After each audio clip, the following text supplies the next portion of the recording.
This podcast is supported by Progressive, a leader in RV insurance. RVs are for sharing adventures with family, friends, and even your pets. So if you bring your cats and dogs along for the ride, you'll want Progressive RV insurance. They protect your cats and dogs like family by offering up to $1,000 in optional coverage for vet bills in case of an RV accident, making it a great companion for the responsible pet owner who loves to travel. See Progressive's other benefits and more when you quote RV insurance at Progressive.com today. Progressive Casualty Insurance Company and Affiliates. Pet injuries and additional coverage and subject to policy terms. I'm Cindy Lauper with fellow Cosentix advocate, Chef Michelle Bernstein. We'll share our experiences with plaque psoriasis, with psoriatic arthritis, and Dr. Panica will talk about the possible connection. Cosentix secukinumab is prescribed for adults with moderate to severe plaque psoriasis 300 milligram dose and adults with active psoriatic arthritis 150 milligram dose. Don't use if you're allergic to Cosentix. Before starting, get checked for tuberculosis. An increased risk of infections and lowered ability to fight them may occur, like tuberculosis or other serious bacterial, fungal, or viral infections. Some are fatal. Tell your doctor if you have an infection or symptoms like fevers, sweats, chills, muscle aches, or cough, had a vaccine or plan to, or if inflammatory bowel disease symptoms develop or worsen. Serious allergic reactions and severe eczema-like skin reactions may occur. Learn more at 1-844-COSENTIX or Cosentix.com/Cindy. It's the 77 WABC News Hour. Talking the news with Noam Laden. All the news you need to know with Joe Nolan, traffic, Justin Ellick, sports. And now, Talking the news with Noam on 77 WABC. Yes, that's me. Good morning. It is Monday, July 28th. Your forecast from the 77 WABC Weather Center. Sunny, hot, and humid today, high 92. Tonight and overnight, mostly cloudy, low 76. And if Monday wasn't hot enough for you, we'll make it even hotter on Tuesday. Sunshine, humid, high 97. If you're walking out the door with us right now, it's 73 and clear in Tappan up in Rockland County, 75 and clear in Asbury Park over in New Jersey, and it's 74 and clear right outside our Midtown studios. The top 5 at 5. Yep, the heat and humidity are back in a big way. Andrew Cuomo, Mayor Adams trade insults all weekend long. A Queens neighborhood rocked by a rape. What kind of sicko sets a dog on fire? And a Long Island senior wants you to know about a tech scam she fell for. All right, let's get into it at 5:01. The city wants you to be prepared for another heat wave. Now, it's not news when it's hot in the summer. It'd be news if I was telling you about a winter storm in July, but it's going to be awfully hot between now and Wednesday. It's going to feel like it's 100 degrees over the next couple days. Doctors always want to tell you to drink a lot, so listen to them. The main thing to prepare for a heat wave is to make sure that you have hydration and access to liquids that may have a little electrolyte solution in them, or it might be slightly salty, but to avoid alcohol. Hydration is your best bet against extreme heat and the sweating that ensues in extreme heat. Yeah, okay. So the air quality is of particular concern because did you notice the Canadian wildfire smoke? It was back in a big way over the weekend. It was really hazy here in the city, across portions of the tri-state. So the air quality going to be unhealthy again for sensitive groups. So just be careful if you're out and about. City has opened up the cooling centers, all 5 boroughs. Many can be found in libraries, senior centers, and museums. And it's been just a really hot summer, right? I mean, this is one of the hotter summers I can remember in a while. So New Yorkers say, you know, we kind of know the drill. I probably won't stay cool, so I'll sweat it out and get the AC whenever I can. I keep my air conditioning on at home. Mm-hmm. I come outside. Okay. I take showers. That makes sense. Con Ed urging New Yorkers to conserve by closing unoccupied rooms. Of course, they always get nervous when everybody's turning on the air conditioning full blast during a heat wave that some people will lose power. Experts say avoid strenuous activities between 11 a.m. and 4 p.m. And this is the warning they always give us, but it is real, so I'll pass it on. The extreme heat is more than uncomfortable. It can kill. More than 500 New Yorkers die from heat-related causes each year. It makes it deadlier than hurricanes, floods, and winter storms. So the key here is hopefully you have some AC or a fan that's going to cool you off over the next couple of days. If you have somebody that might be affected by the heat in a big way, check on them over the next couple of days. days. And the good news is it's 3 days. Monday, Tuesday, Wednesday. Come Thursday, the high is only going to be 80. On Friday, it's going to be in the 70s. So you just got to get into the next 3 days.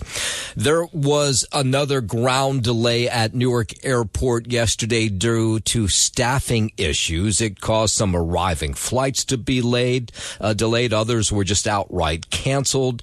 And Newark has, of course, been plagued with staffing and equipment problems for months. Now, as of this morning, it seems like everything's okay. No major issues. Let's hope that's the case. But this has been an ongoing issue at Newark since, early in the spring. Transportation Secretary Sean Duffy came in to try to fix it all, but it is a long process. But again, delays for people trying to get into Newark yesterday and get out of Newark. As of right now, I don't see anything major. Nothing major. Some cancellations and some delays, but that is typical of a Monday morning in the summer. 5:04 up to the Bronx, where a celebration of Dominican heritage there, marred by violence yesterday. 3 people shot, 1 person stabbed after the Bronx Dominican parade on the Grand Concourse. Shots were fired at some post-parade gatherings that were right on the parade route, right at Grand Concourse and 170th Street, that sent people scrambling for safety. We heard gunshots and everybody running, so everyone just told us to go and we started running with them. I just heard something. For me, it sounded like gunshots. I heard about like 4 of them. I ain't seen nobody get hurt though. We heard like people started running out of nowhere, so I don't know if shots was let off or if it was a fight or something, or somebody threatened with maybe a weapon. But I think for all day long it's been pretty safe. So we were so many incidents that were reported, we had to sort of double check with the NYPD to see we had it right. So a 19-year-old man was stabbed in the hip. A 24-year-old man was shot in the buttocks, and a man and a woman, both 19, were shot in the neck and ankle. This is all in the same location. All of the incidents happened in the span of less than 60 minutes. This is around 6 o'clock last night. So what's interesting is, as this parade finished up and people heard the gunfire, the people are kind of blasé about this, which is terrible. They say, I always am nervous that something like this is going to happen when there's a large gathering, and so I'm not completely shocked when it does happen. So police officers were there trying to handle it all. A place like this, like in the parade, something's about to happen, so stay prepared. I feel pretty safe. Yeah, it's a very safe environment. It was a safe environment. It was fun, but very sometimes when too much people's outside, things happen. Yeah, so you just hear people say, okay, this is unfortunately just is what goes on. So the violence happening on the same day that Mayor Adams touted this milestone in the battle against gun violence here in the city, with 3,000 illegal guns have been taken off the street so far this year. Just since the start of this year, NYPD has already moved over 3,000 illegal guns off our streets. So he's making this announcement wearing a Dominican cap because he had been at that parade. And so he thought this was a perfect time to announce the fact that there had been big gains and big moves by the NYPD to seize those guns.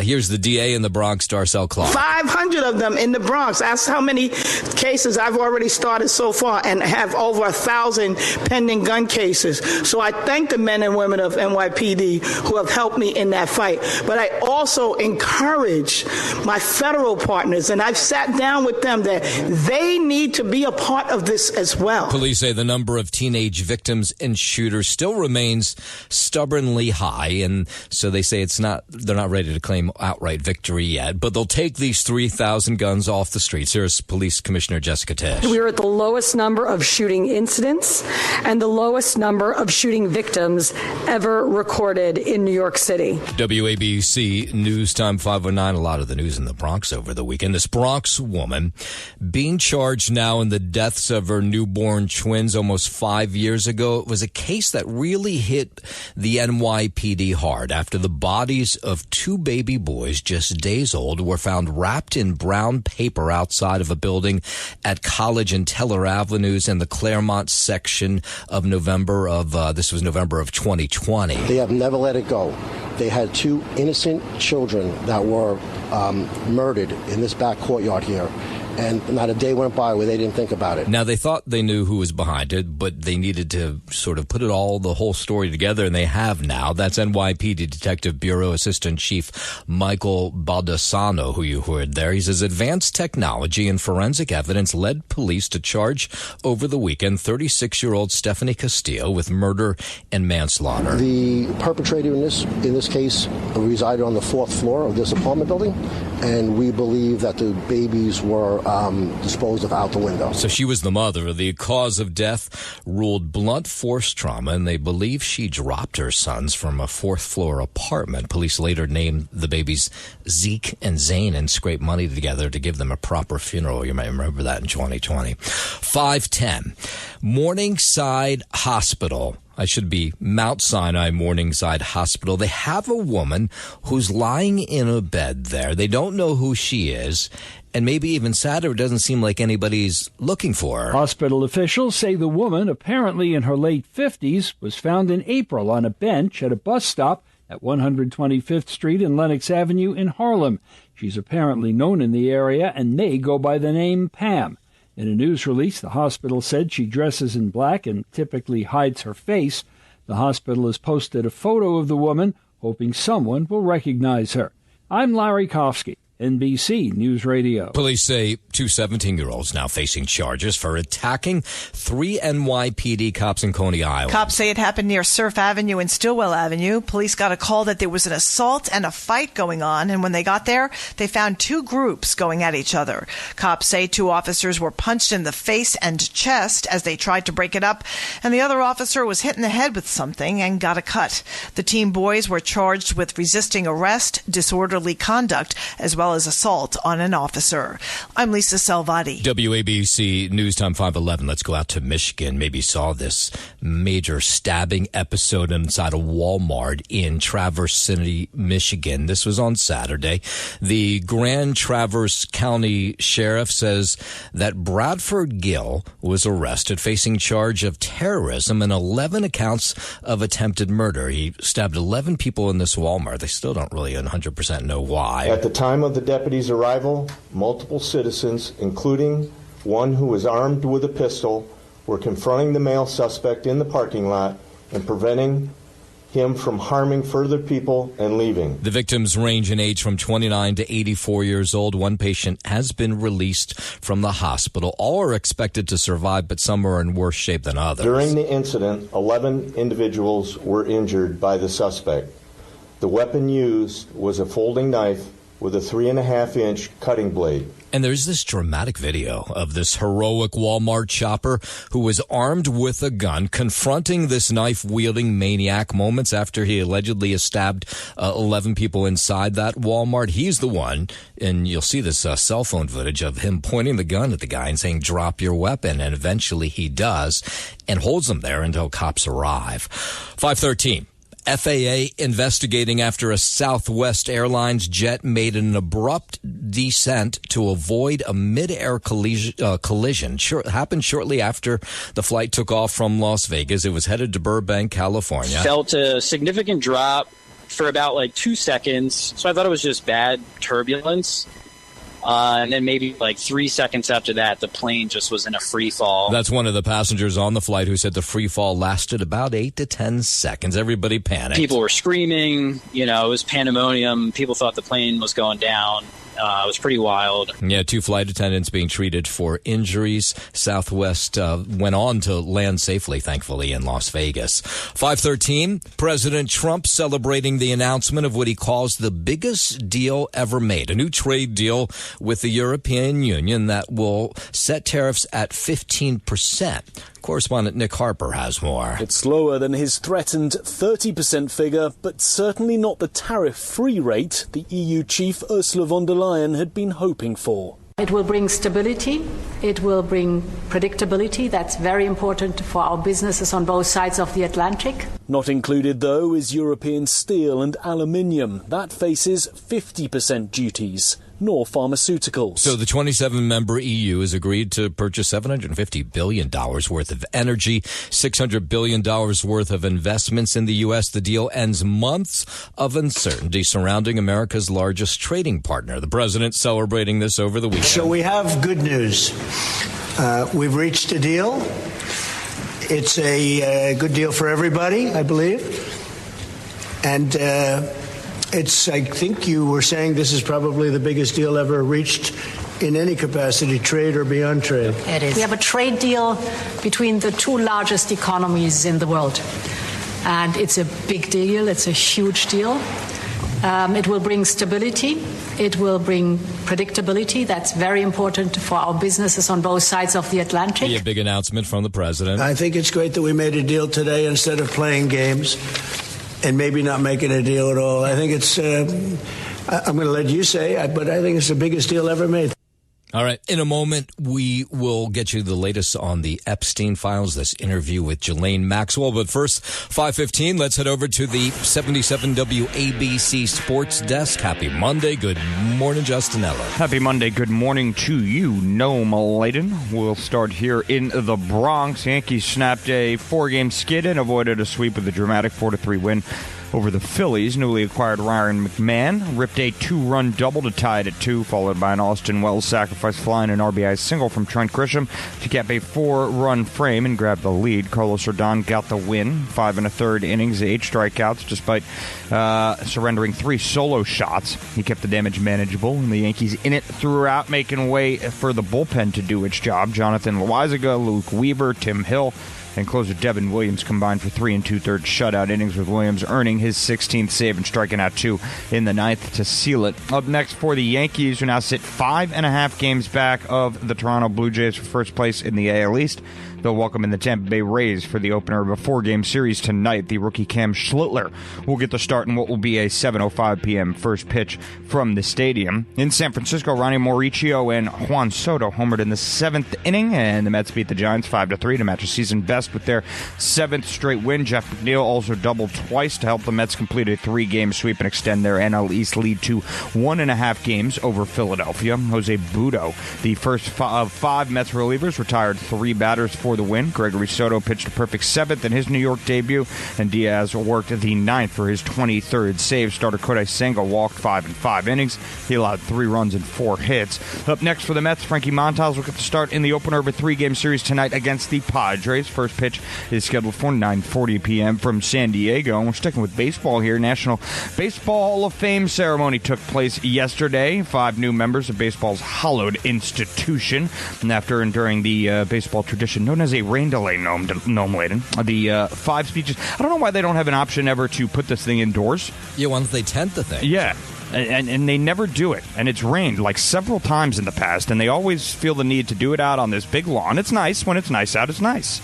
But, you know, I mean, you got people sitting there waiting for these speeches to start. And then it starts to rain. Yeah. And you it's have, bloody hot. It's bloody hot. And you got all these, like, 95-year-old legends sitting in the back. Right. Just sitting there baking. I mean, that can't be good for them. CC Sabathia had to be toweled. Oh my God, that was crazy. Yeah, did you see how much he was sweating? I mean, look good. Looks like he's in great shape. Could be the Ozempic these days, but who knows? But good for CC either way. But I mean, man, he must have lost 5 pounds of just water weight yesterday standing up on that stage. I did watching it. Yeah, I watched the CC speech for sure. He was great. Ichiro Suzuki was great too. I didn't know he was such a funny guy. Did his whole speech in English for the most part, which was very impressive as well. Billy Wagner inducted. Sluggers Dick Allen, Dave Parker were both enshrined posthumously. And those are your 5 names enshrined into baseball or mortality yesterday. Congratulations to all those men. That's your Sports Gnome, and I'm Justin Ellick on 77 WABC. WABC News Time 5:20 on the Sunday News Show. You had Office of Management and Budget Director Russell Vogt was criticizing Fed Chair Jerome Powell's decision not to lower interest rates. He was on CBS's Face the Nation. He's, again, too late, and you marry that with fiscal mismanagement at the Fed. It's a huge problem that we're trying to raise the country's issues awareness level with. Last week, President Trump toured the Federal Reserve Building in D.C. with Powell, taking a closer look at major renovations there. The president has been very clear that all he's asking from the Fed is lower interest rates because he thinks that it's important when you look at across the globe and you have countries lowering rates, and yet we don't see that in this country. House Speaker Mike Johnson, he was on NBC's Meet the Press yesterday, saying that he hopes Ghislaine Maxwell, the longtime associate of Jeffrey Epstein, was truthful during questioning by the Justice Department last week. If she wants to come clean now, that would be a great service to the country, and we'd like to know every single bit of information that she has. I certainly hope she's telling the truth. The convicted sex trafficker was granted limited immunity to allow her to answer questions about the late billionaire without fear the information could be used against her in a future case. House Republicans insist upon the release of all credible evidence and information related to Epstein in any way.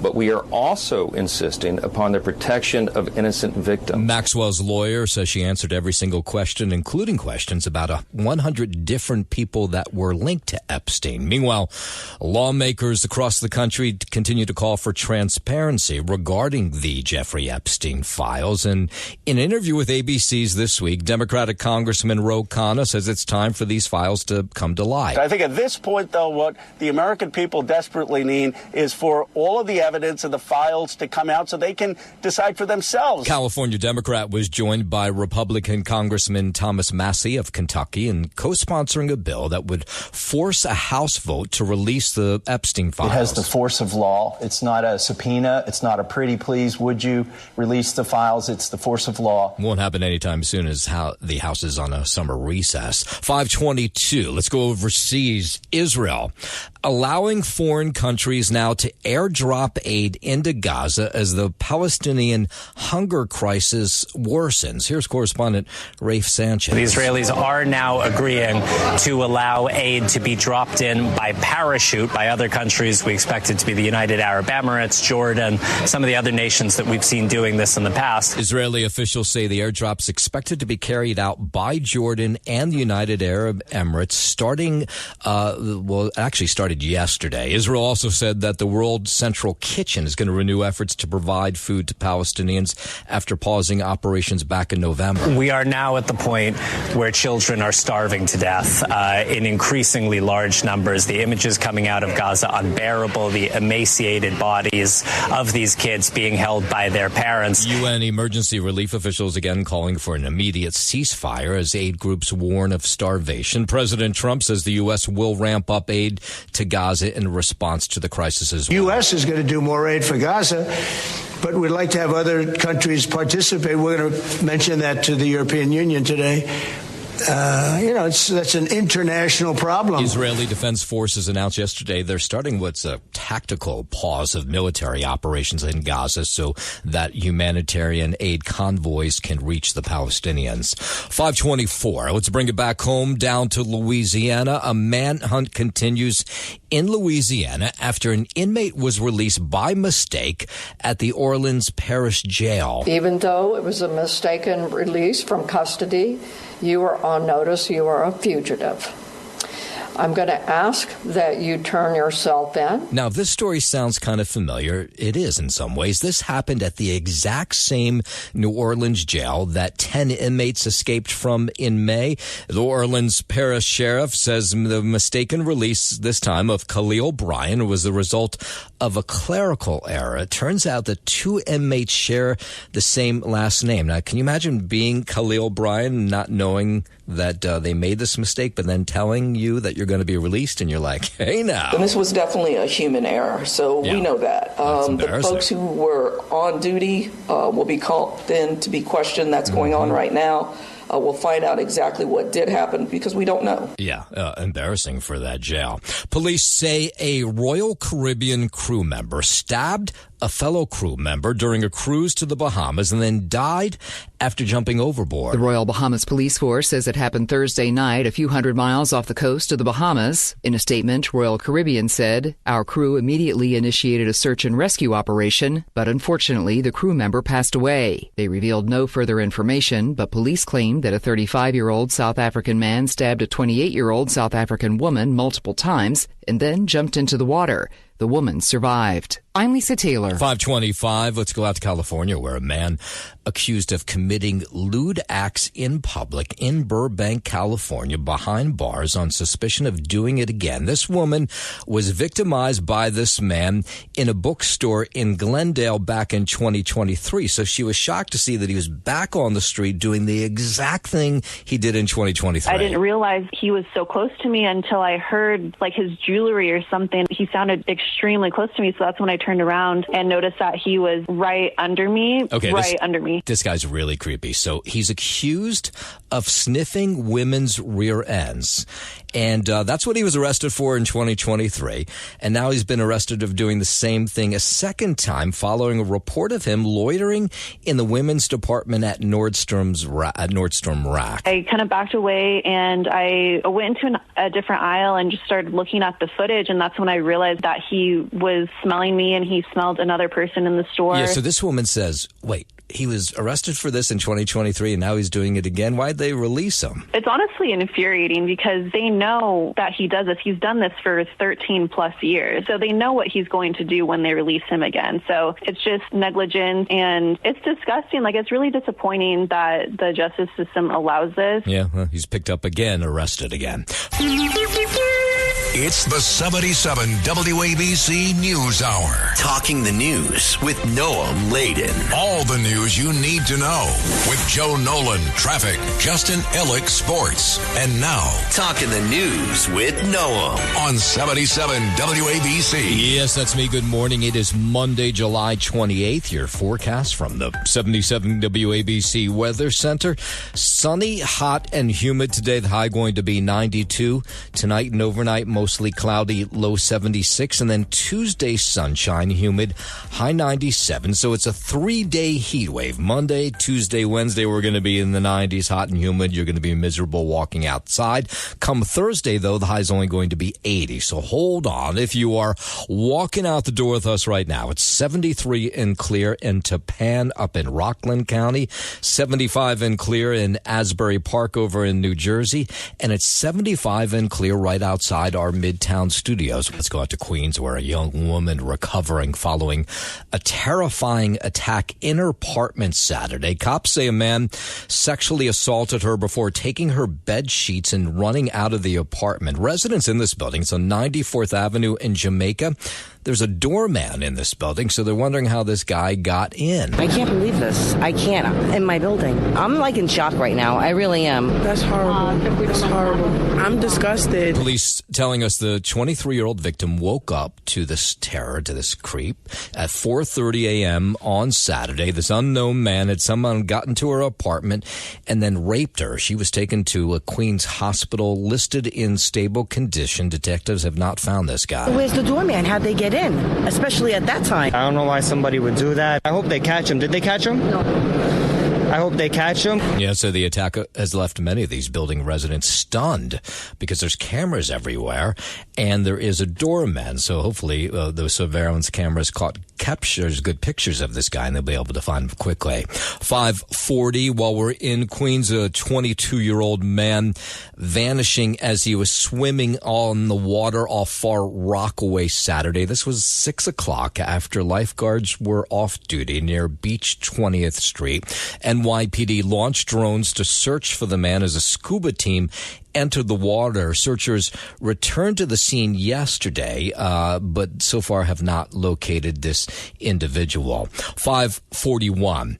Police looking for a man who they say dragged a dog down a residential block in Queens and then set it on fire.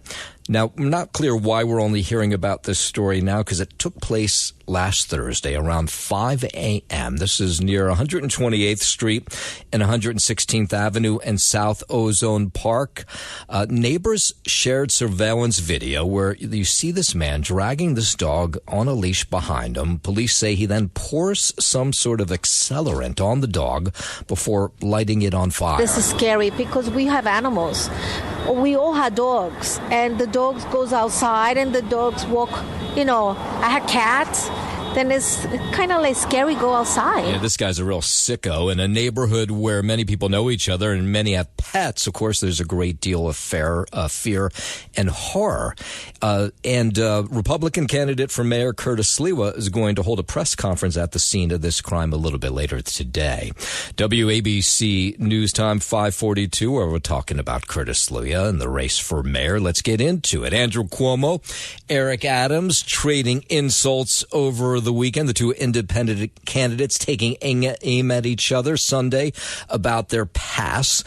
At the Bronx Dominican Parade, the mayor called out Andrew Cuomo for stepping down as governor in 2021 when he was investigated for sexual harassment allegations. Adams drew from his experience with his now dismissed federal corruption charges. Here he was yesterday. I hung in there. I made a commitment to the city that I was going to serve as their mayor. He did not. He abandoned the state, and he stepped down from his role and responsibility. Cuomo, who was the grand marshal at this year's Columbian Parade in Queens yesterday, he fired back at Adams. During his personal strife, he went and made a deal with President Trump to save himself at the cost of New Yorkers. And he put himself over the interest of New York. Republican Curtis Sliwa, who the New York Post said had the best week ever last week, he was on with Marsha Kramer on CBS yesterday talking about having a meeting with the Partnership for New York, which is a group of businesses that come together to talk about different issues. Here he was talking about this yesterday. He's business friendly. He wants to slash taxes. He wants to keep us here instead of chase us out, which is what has been happening. And I think it's time that they at least listen to me, because you talk about law and order and quality of life. If you don't have it, the corporations will pick up and leave, as they've already been doing in the last 2 years of Eric Adams. And one of the promises Curtis made on Marsha's couch on CBS yesterday is that he would finally get rid of those horse-drawn carriages. You'll remember Mayor de Blasio ran on that, but then never really did anything about it. Eliminate the horse-drawn carriages. People love them. I don't know who loves them, because they've eliminated them in almost every other city around the world. You replace them with mechanized carriages. The drivers still have a job. And more importantly, no kill shelters, and we're going to put animal abusers in jail. First ever, Marsha Kramer, the independent line, protect animals, in addition to me being the Republican. And as they do with every single one of these interviews, all these reporters ask all the candidates, are you going to drop out of the race? So there's one candidate running against Zohran Mamdani in November, and Curtis said no. And he said the others shouldn't drop out of the race either. And then there was an anti-Mamdani rally in Union Square yesterday. Thank you for bringing us together. Give us the strength to fight to take our city back. Give us the strength, God, to stand up for what is right, to dispel the false promises of Zohran Mamdani, to inspire our young people to see the truth. Meanwhile, Zohran Mamdani is off the campaign trail and in his native Uganda, as every poll still shows him leading the race for mayor. 5:45, let's head over to the 77 WABC Sports Desk, and here's Justin Allen. Thank you, Noam Layden. We'll start here on the diamond in the Bronx. Yankees snapped a 4-game skid and avoided a sweep with a dramatic 4-3 win over the Phillies. Newly acquired Ryan McMahon ripped a 2-run double to tie it at 2, followed by an Austin Wells sac fly and an RBI single from Trent Grisham to cap a 4-run frame and grab the lead. Carlos Rodon got the win, 5 1/3 innings, 8 strikeouts, despite surrendering 3 solo shots. He kept the damage manageable, and the Yankees in it throughout, making way for the bullpen to do its job. Jonathan Loaisiga, Luke Weaver, Tim Hill, and closer Devin Williams combined for 3 2/3 shutout innings, with Williams earning his 16th save and striking out 2 in the 9th to seal it. Up next for the Yanks, who now sit 5.5 games back of the Toronto Blue Jays for first place in the AL East. They'll welcome in the Tampa Bay Rays for the opener of a 4-game series tonight. The rookie Cam Schlittler will get the start in what will be a 7:05 p.m. first pitch from the stadium. In San Francisco, Ronnie Mauricio and Juan Soto homered in the 7th, and the Mets beat the Giants 5-3 to match a season best with their 7th straight win. Jeff McNeil also doubled twice to help the Mets complete a 3-game sweep and extend their NL East lead to 1.5 games over aforementioned Philadelphia. Jose Buru, the first of 5 Mets relievers, retired 3 batters for the win. Gregory Soto pitched a perfect 7th in his New York debut, and Diaz worked the 9th for his 23rd save. Starter Kodai Senga walked 5 in 5 innings. He allowed 3 runs and 4 hits. And up next for the Mets, Frankie Montas will get the start in the opener of a 3-game series tonight against the Padres. First pitch is scheduled for 9:40 p.m. from San Diego. And yesterday was the National Baseball Hall of Fame ceremony. 5 new members of baseball's hallowed institution were introduced after enduring the rain delay. The 5 speeches went off without a hitch as the deluge subsided and the weather became hot and very humid. Ichiro Suzuki, CC Sabathia, Billy Wagner, and sluggers Dick Allen and Dave Parker, both of whom were enshrined posthumously, were the names enshrined into baseball immortality yesterday. Congrats to all 5 of those men and their families. That is your Sports No Man. I'm Justin Alec on 77 WABC. WABC News Time 5:49. Let's go up to the Hudson Valley. Boy, first responders, neighbors coming to the rescue as a home caught fire in Nyack. This was about 3 in the morning Sunday on Summit Street in that Rockland County village. And this woman woke up to hear the neighbor's house on fire and people screaming for help. So she raced over to see what she could do. You could feel the heat from the fire just standing on this side of the road. I saw this man sitting on the roof on the lower part over there. Okay, so she calls 911 and then tries to figure out how she can get to this man who's now holding on to a gutter, and then tells her that there are other people trapped inside this house. The old lady's inside downstairs. I think that's what he said, and I didn't know what he was talking about. And then a little while after that back window blew out. Like it was like glass shattered kind of sound. Like it was like bigger fire, and it started to engulf the roof. So that's about the time the Orangetown Police Department arrived at the scene. They heard screams of not just those 2 women, that there was another guy who was trapped. And the amazing part was, between the neighbors, the Orangetown police, and the others who arrived at the scene, they got everybody out of the house. We've had a few fires in this neighborhood over like the last 10 years, but this one was crazy, especially right in front of my house. Yeah, crazy, and great job done by the neighbors, EMTs, first responders. The American Red Cross says it's helping those people displaced by that fire. A woman who has been hospitalized at Mount Sinai in Morningside Heights for 3 months, and they just don't know who she is. They think she goes by the name Pam, but they're not even 100% sure of that. Mount Sinai says they found this woman back on April 12th, about 4:45 in the morning, sitting on a bus stop bench at 125th and Lenox Avenue in Harlem.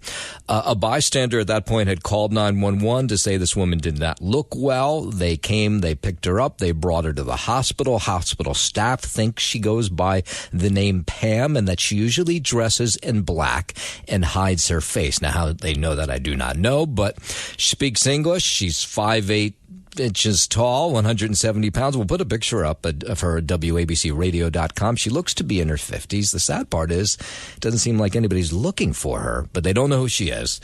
But if that sounds like anybody you're looking for, you absolutely should give Mount Sinai a call. New York State officials have approved new regulations requiring more newly constructed homes in New York to be all electric. The All Electric Buildings Act requires all new homes from single-family to low-rise apartments to be electrified starting in 2026. The Albany Times-Union reports that means no more gas or oil heat, gas dryers, or gas cooking appliances. The regulation will be extended to all new buildings in the state, with some exceptions, in 2029. Existing buildings and renovations to existing buildings are exempt. I'm Larry Kofsky, NBC News Radio. 5:52, the NYPD searching for a group of men who robbed a popular social media influencer known for selling luxury watches. Maybe he's shown up in your TikTok. He shows up in mine. He's called the Watch King. And I've wondered about this guy who shows off these fancy, expensive watches, that whether he has security or not. Well, he did not have security, and he was attacked last week outside his home in the Utopia section of Queens by men who clearly had seen his videos. He has about 2 million followers on Instagram, a lot on TikTok as well. So as he approached his home, a group of masked men wearing construction vests, armed with a stun gun, came up to him and said, "Hey, hand over those expensive watches that you show us on Instagram." I turn around and the guy just pointed the gun, shoots the gun. Hits me in my leg, my right leg, and the second bolt missed, hit my belt. So at that moment, Haimov says, I better get out of here. His name is Moshe Haimov. Moshe Haimov says, I better get out of here. And he starts to run away from these pair because he realized they have a gun, but they quickly tackle him. And within 30 seconds, they took my watch. They took my chain off my neck. Now my chain has a logo that says Watch King. The logo they threw back at me.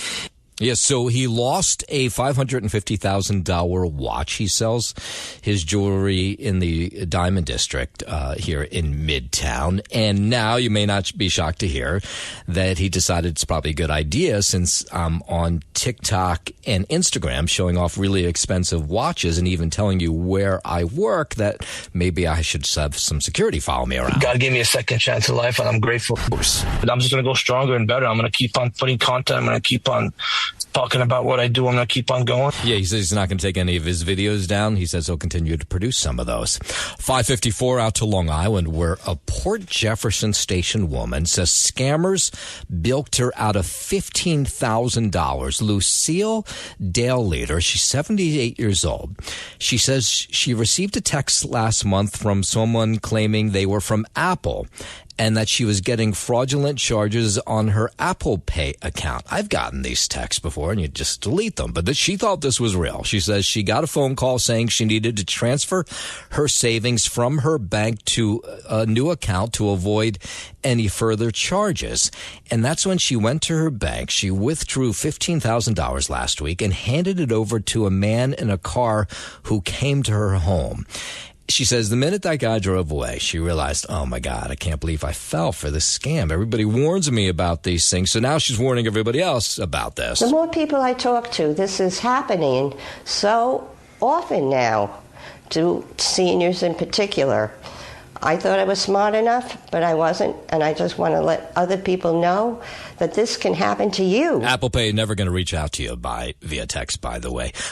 Suffolk police, the one good thing about this story is normally when people have money like this taken from them, these large amounts of money, it's wired to them or it's done in gift cards, and there's no way to follow the money. But this one, the guy showed up at her house and took the money from her. So now police think there's a possibility they might be able to catch up with this individual. Gwyneth Paltrow teaming up with the AI company Astronomer. Liz Radabali explains why. Following the wild viral moment of the Coldplay Kiss Cam, Astronomer is teaming up with the ex-wife of the band's lead singer. The company posted a minute-long ad on social media featuring Gwyneth Paltrow. Now we're returning to what we do best, delivering game-changing results for our customers. Thank you for your interest in Astronomer. Paltrow is only a temporary spokesperson as the company bounces back from the scandal. Meanwhile, the former CEO and head of HR caught on the Jumbotron together have both left the company. I'm Liz Radabali for 77 WABC News. Yeah, brilliant move bringing in Gwyneth Paltrow, of course, the former wife of the lead singer of Coldplay. Thanks for listening to the News Hour with Noam Laden. You can hear the News Hour with Noam Laden weekday mornings at 5 on 77 WABC. If you like the podcast, share it with your friends and listen anytime at WABCRadio.com and download the WABC Radio app. Hit that subscribe button on all major podcast platforms. Plus, follow WABC on social on Instagram, TikTok, Facebook, and X. See you next time for a new episode so you never have to wonder. What the heck is going on here?